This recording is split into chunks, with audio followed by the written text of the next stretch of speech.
Zéro cette année. Oh, bah oui, tout jeune.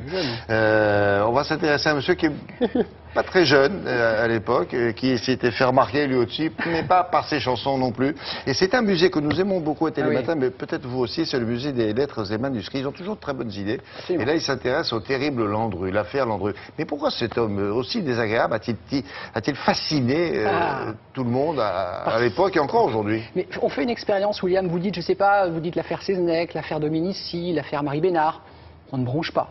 Vous dites l'affaire Landru, les gens esquissent un petit sourire.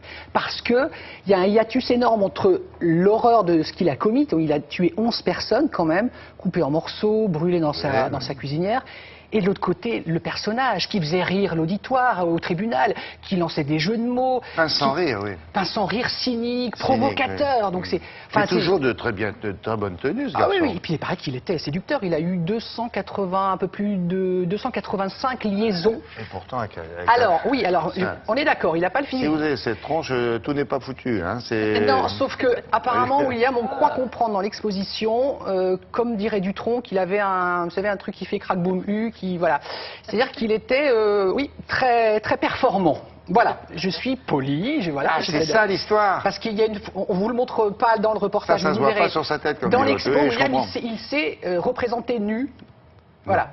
Avec un sexe très avantageux. Donc voilà comment il se représentait. Peut-être qu'il se vantait, je ne sais pas, je ne sais pas. C'est peut-être lui alors. Oui, oui. Est-ce qu'on a des témoignages de bonne conduite? Les dames sont plus là, William. Alors le titre est énigmatique, regardez, 6h10, temps clair. Landru, évidemment, fait référence au jour de son exécution, puisqu'il est guillotiné le 25 février 1922 à 6h10 par temps clair.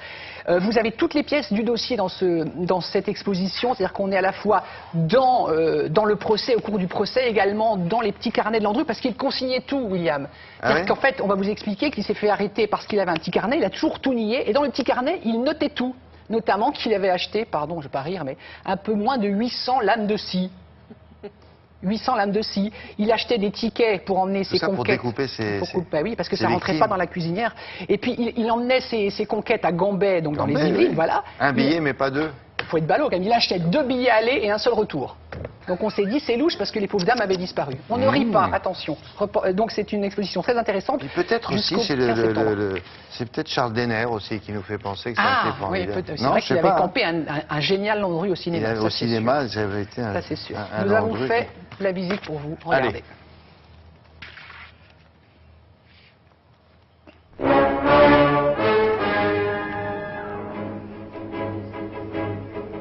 Se souvient-on de Landru, dont les exploits empirent la presse voici 40 ans?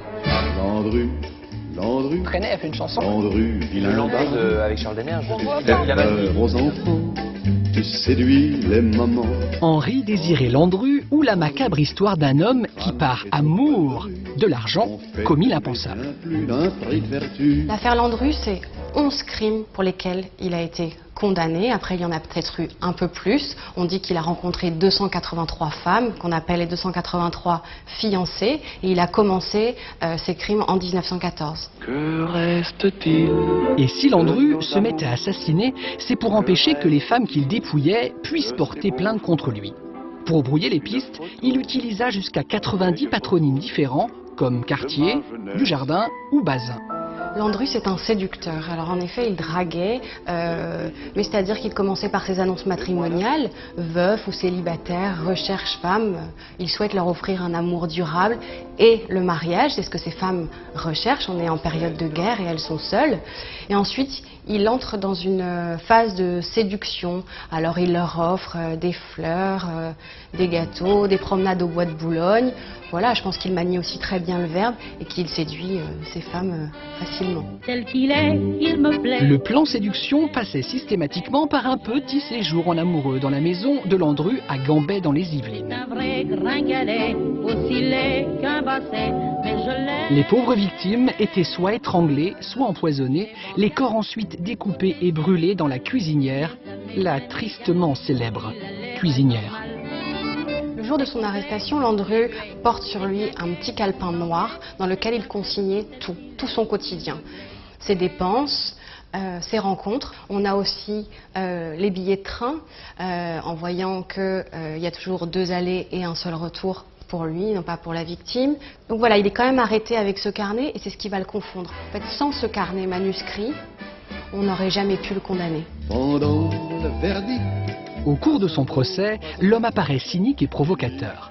Il ira même jusqu'à proposer à une jeune femme de l'assistance restée debout Landru, de venir prendre sa place dans le box des accusés. il y a une veuve qui t'a eu, la guillotine. Landru n'avouera jamais, il a toujours nié, disant d'ailleurs aux policiers c'est à vous de faire la preuve de ma culpabilité.